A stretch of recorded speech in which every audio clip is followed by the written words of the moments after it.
आज हम लोग को देखना है फिजिक्स में भौतिक राशि के बारे में। आज हम लोग को क्या करना है, जानना है। सबसे पहले हम लोग जानेंगे कि भौतिक राशि क्या है।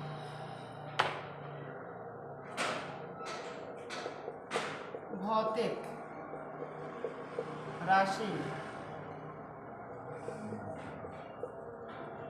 क्या है। अब हम लोग देखेंगे भौतिकी के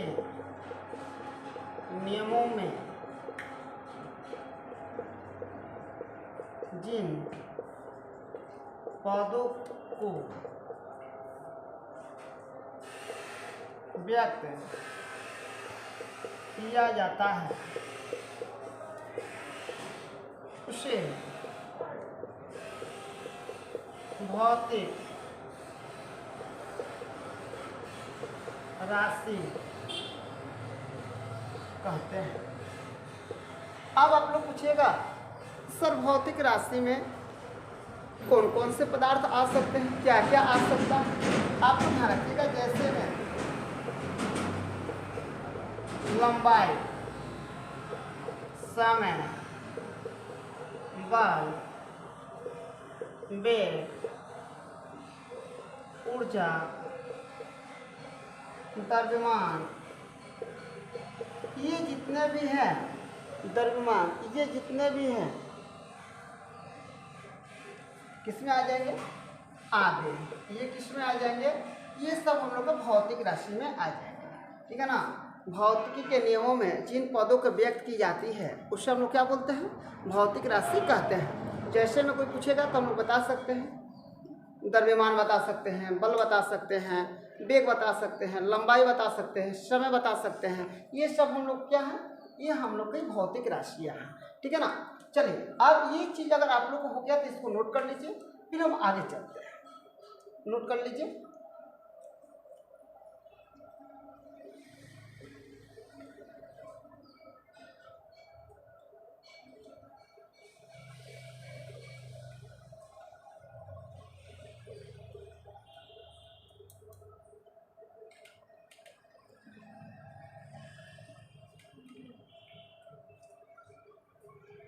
देखिए अब यहाँ पर देखना है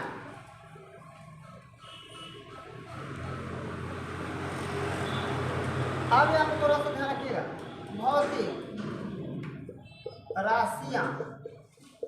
भौतिक राशियाँ दो प्रकार के होती है। एक हो जाएगा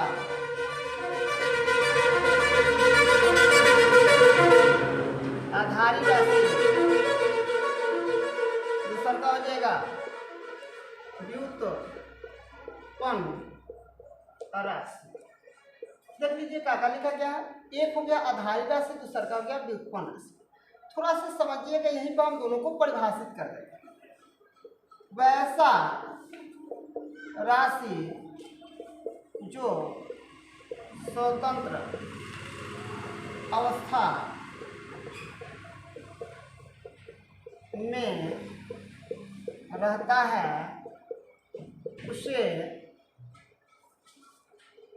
आधारी राशि कहते हैं। जैसे में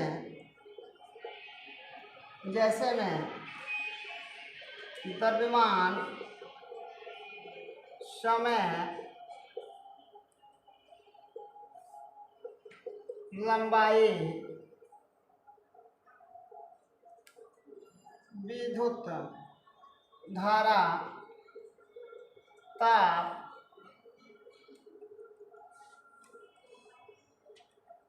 विद्युत धारा, ताप,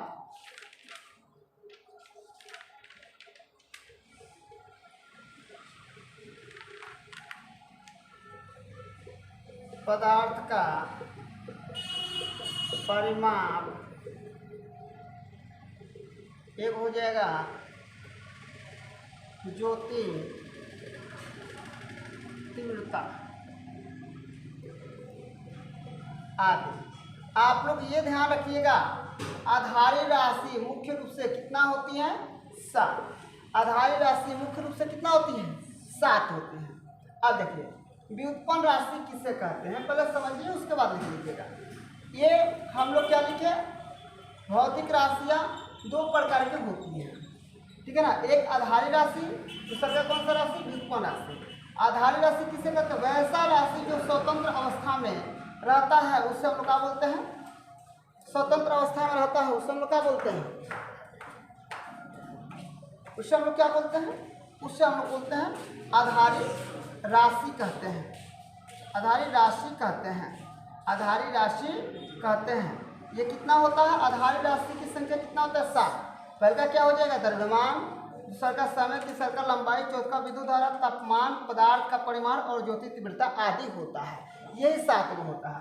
अब देखिए ये हम लोग व्युत्पन्न राशि किसे कहते हैं? व्युत्पन्न राशि के बारे में हम लोग को क्या करना है? जानना है कि व्युत्पन्न राशि किसे कहते हैं, ठीक है ना। वैसा राशि, वैसा राशि, वैसा राशि जिसको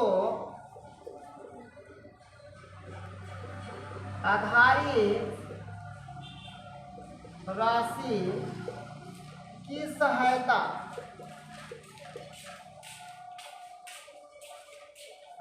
आधारी राशि की सहायता से व्यक्त किया जाता है। आधारी राशि की सहायता से व्यक्त किया जाता है, उसे व्युत्पन्न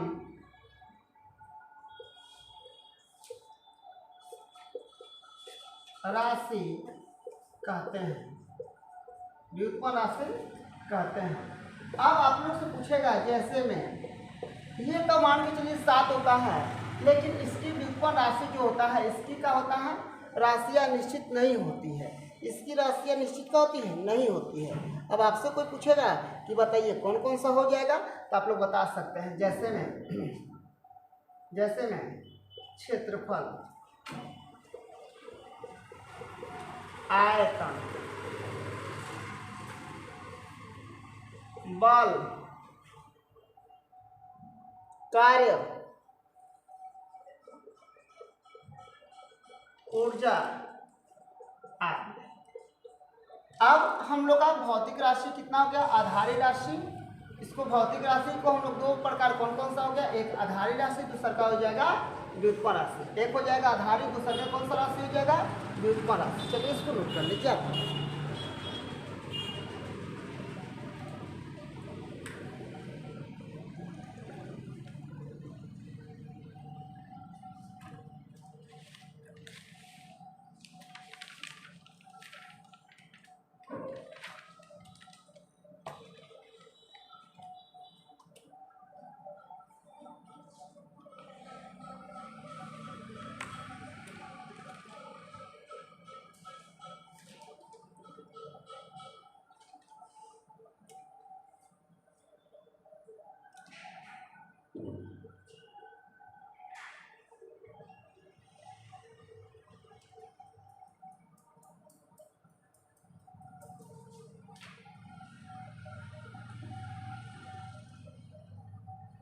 हो गया?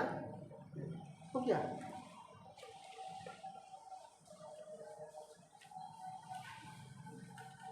अब आप लोग ध्यान रखना है, प्रत्येक राशि को मापने के लिए किसी ना किसी यंत्र की आवश्यकता होती है। अब आप लोग पूछिएगा, ठीक है, या मात्रा की आवश्यकता होती है। जैसे हम आप लोग को बता दे रहे हैं, मात्रकों की पद्धति कर सकते हैं। अब आप लोग पूछिएगा ये सर क्या है, तो सुनिए सबसे पहला नंबर आप लोग ध्यान रखना है क्या है। यहाँ पे जो हम लोग का राशि है, ठीक है ना, ये राशि जो है, ठीक है ना, तो राशि कितना हम लोग को बताया गया? राशि 2 बताया गया था। कौन कौन राशि बताया गया? हम लोग का राशि 2 को बताया गया था। राशि कितना बताया गया था? राशि हम लोग को 2 बताया गया था। एक कौन सा बताया गया था? कौन सा? आधारी बताया गया था। क्या बताया गया था? आधारी। और दूसरा का क्या हो जाएगा? व्युत्पन्न बताया गया था। क्या बताया गया था? व्युत्पन्न बताया गया था। तो अब आप लोग से हम पूछेंगे कि ये आधारी को नापने के लिए जिस मात्रक का प्रयोग करते हैं उसको हम लोग क्या बोलते हैं? आधारी मात्रक। आधारी मात्रक कहते हैं, आधारी मात्रक।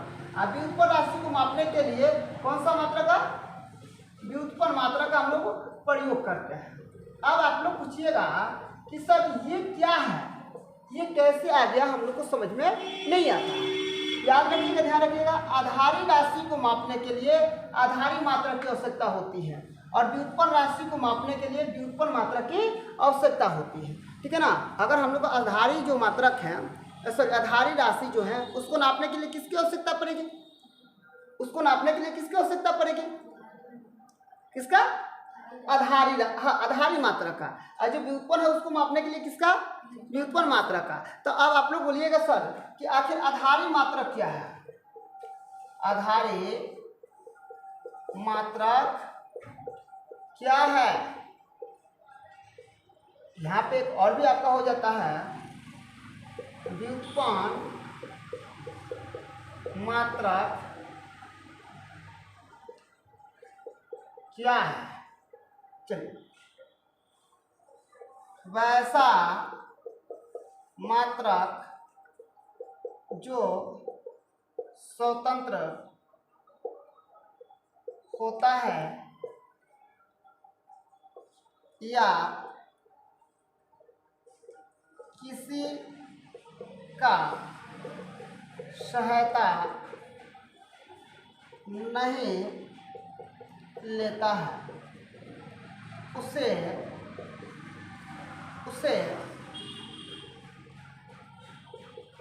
आधारी मात्रक कहते हैं।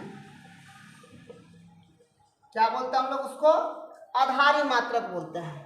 ठीक है ना? क्या बोलते हैं हम लोग? आधारी मात्रक कहते हैं। यानी कहने का मतलब वैसा मात्रक जो स्वतंत्र होता है या किसी का सहायता नहीं लेता है। वह अगर क्या करेगा, वह अगर मात्रक होगा ना तो वह किसी की सहायता क्या करेगा? नहीं लेगा। ठीक है ना? वह अपना स्वयं पर निर्भर रहता है। परंतु जब देखिए यह जो है ये किसी का सहायता नहीं लेता है, ये अकेले काफ़ी है। लेकिन जब ये हम लोग का व्युत्पन्न मात्रक जो आता है, व्युत्पन्न मात्रक जो आता है, ये बिना सहायता का होगा? नहीं चलेगा। ये बिना सहायता का होगा? नहीं चलेगा। ठीक है ना? तो आप लोग लिखिएगा कि व्युत्पन्न मात्रक कैसा है, तो किसे कहते हैं या क्या है? तो लिखिएगा वैसा मात्रक जो आधारी मात्रक की सहायता से व्यक्त किया जाता है, उसे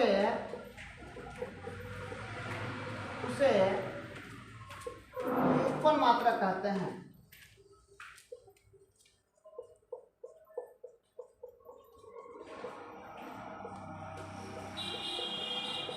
कौन मात्रक कहते हैं? यानी याद रखिएगा हमेशा, ये जो है आधारी मात्रक जो है हमेशा किसको मदद करता है? व्युत्पन्न मात्रक को। आधारी राशि जो था, ठीक है ना, किसको कर दिया था? मदद कर दिया था आधार, हाँ, व्युत्पन्न राशि को कर दिया था। किसको कर दिया था? व्युत्पन्न राशि को क्या कर दिया था? कर दिया था। कौन सा राशि को कर दिया था? व्युत्पन्न राशि को किया था। ठीक है ना? आधारी राशि व्युत्पन्न राशि को सहायता किया था। और क्या है यहाँ पे? आधारी मात्रक व्युत्पन्न मात्रक को क्या किया था? सहायता किया था। तब ये बिना इसके सहायता से ये क्या हो पाता है? नहीं चल पाता है। बिना इसके सहायता से ये क्या होता है? नहीं चल पाता है। इनको सहायता की आवश्यकता पड़ती है, इनको सहायता की जरूरत पड़ती है। चलिए इसको आप लोग नोट कर लीजिए।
यहाँ पर लिखा क्या है, आप थोड़ा सा क्लियर करिएगा कि आधार मात्रकों की पद्धति क्या है।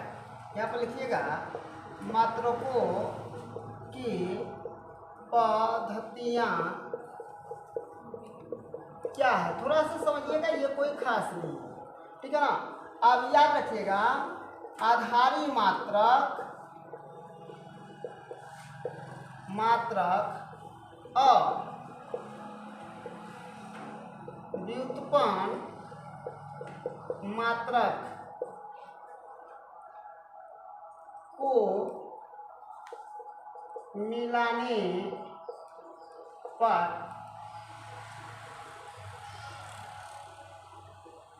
मिलाने पर या समूहों को मात्रकों की पद्धतियाँ कहते हैं। अब याद रखिएगा ये पद्धतियाँ जो होता है पूरे विश्व में चलता है। ध्यान रखिएगा यहाँ पे बताया गया है 3 पद्धति बताया गया है। कौन कौन सा 3 पद्धति है, थोड़ा सा ध्यान रखिएगा।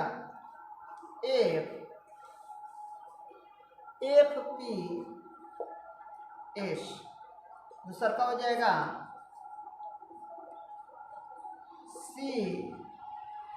CGS और तीसरा हो जाता है MKS। अब आप पूछिएगा सर जी ये क्या है, थोड़ा सा जगह की अभाव है परंतु फिर भी हम आप लोग को बता दे रहे हैं। ध्यान रखिएगा ये होता है हम लोग को फुट बोलते हैं, हम लोग इसको क्या बोलते हैं, फुट। इसको हम लोग क्या बोलते हैं, पौंड बोलते हैं। इसको हम लोग क्या बोलते हैं, सेकेंड बोलते हैं हम, ठीक है ना। सेंटीमीटर हो जाता है सेंटीमीटर, ठीक है ना। इसको हम लोग क्या बोलते हैं, सेंटीमीटर। जी से होता है ग्राम होता है, एस से क्या होता है, सेकेंड होता है। अब यहाँ पे एम से क्या होता है, मीटर हो जाएगा। के से क्या हो जाएगा, ठीक है ना। के से क्या हो जाएगा, के से क्या हो जाएगा, किलोग्राम। इससे क्या हो जाएगा, सेकेंड। तो आप लोग याद रखिएगा कि ये जो चीज़ बताया गया है ये क्या है। अब हम आप लोग को बता रहे हैं जगह, इसको पहले नोट कर लीजिए, थोड़ा सा हम बता रहे हैं।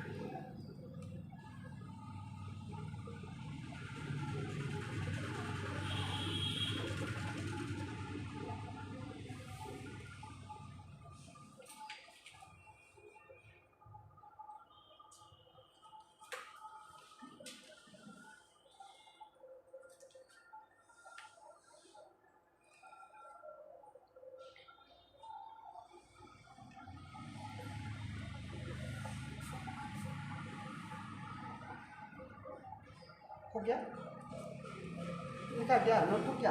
देखिए अब इसको थोड़ा सा ध्यान से रखिएगा, कोई ये बड़ी बात नहीं है, आप लोग यहाँ पे क्लियर हो जाएगा। क्लियर करिएगा। सबसे पहले मैंने ले लिया द्रव्यमान, ठीक है। दूसरा का ले लिया, पहले ध्यान रखिएगा, दूसरा का ले लिए नहीं लंबाई। लंबाई के बाद हमने ले लिया द्रव्यमान, द्रव्यमान के बाद हमने ले लिया समय। थोड़ा सा ध्यान रखिएगा, हम लोग का पहला पद्धति था, क्या पहला पद्धति था, FPS। दूसरा का क्या था, CGS। तीसरा का पद्धति क्या था, MKS। ये देखिए ये क्या होता है, हम लोग का फुट होता है। आप लोग लंबाई नापने के लिए हम लोग बोलते हैं 1 फीट 2 फीट 4 फीट 5 फीट, तो हम लोग फुट भी बोलते हैं, फीट भी बहुत सारे लोग बोलते हैं। अब देखिए ये हम लोग को यहाँ पर देखिए लंबाई के लिए ये सेंटीमीटर होता है, सेंटीमीटर होता है। कितना है, 1 सेंटीमीटर 2 सेंटीमीटर 5 सेंटीमीटर होता है कि नहीं होता है। अब यहाँ पे देखना है आपको, यहाँ पे क्या है, मीटर है। तो ये सब ध्यान रखिएगा कि लंबाई को मापने के लिए हम लोग को फुट की आवश्यकता पड़ती है, हम लोग को सेंटीमीटर की आवश्यकता पड़ती है, हम लोग को मीटर की आवश्यकता पड़ती है। वैसे ही यहाँ पे हम लोग का है पौंड होता है, आप लोग बोलते हैं पौंड का, ऐसे तो हम लोग प्रयोग नहीं करते हैं, लेकिन आप लोग का जब बर्थडे आता है, जब हम लोग बर्थडे मनाते हैं तो उसमें हम लोग बोलते हैं कि यह केक 1 पौंड का है, 2 पौंड का है, 3 पौंड का है। ये उस समय आप लोग को पौंड सुनने को मिलता है। देखिए उसके बाद आता है हम लोग को द्रव्यमान को अगर हम लोग नापते हैं तो ग्राम में नापते हैं। ए भाई 50 ग्राम, 100 ग्राम, 200 ग्राम, 300 ग्राम, तो 250 ग्राम चीनी लेके आ जाना, उस समय हम लोग ग्राम की बात करते हैं। के से का हो जाएगा, के से हो जाएगा किलोग्राम। किलोग्राम ये मात्रक थोड़ा बड़ा है क्या, ए भाई 5 किलो ले लो, 8 किलो ले लो, 10 किलो ले लो, ये हम लोग क्या होता है, बड़ा होता है। अब देखो ये जो समय होता है इससे हम लोग का हमेशा क्या होता है, सेकेंड होता है, ठीक है ना, सेकेंड क्या होता है, सेकेंड। तो ये हर परिस्थिति में क्या होगा, हम लोग का सेकेंड हो गया, हर परिस्थिति में क्या हो गया, सेकेंड हो गया, हर परिस्थिति में क्या होगा, सेकेंड हो गया। आप थोड़ा सा ध्यान रखिएगा, ये जो समय होता है और इसको क्या किया जाता है, ये जो समय होता है इसको हम लोग क्या करते हैं, इसका मात्रक बताते हैं, तो हम लोग इसका मात्रक हमेशा किस में बताते हैं, सेकेंड में बताते हैं, ठीक है ना। ये हम लोग का द्रव्यमान होता है तो इसका कौन मात्रक हो गया, पौंड भी हो जाएगा, क्या हो जाएगा, ग्राम भी हो जाएगा और केजी भी हो जाएगा, यहाँ पे फुट भी हो जाएगा, सेंटीमीटर भी हो जाएगा और मीटर भी हो जाएगा। आज के लिए हम इतना ही समझा रहे हैं, फिर इसके आगे वाला भाग को मैं कल आप लोग को बता दूंगा। आज के लिए इतना ही, धन्यवाद।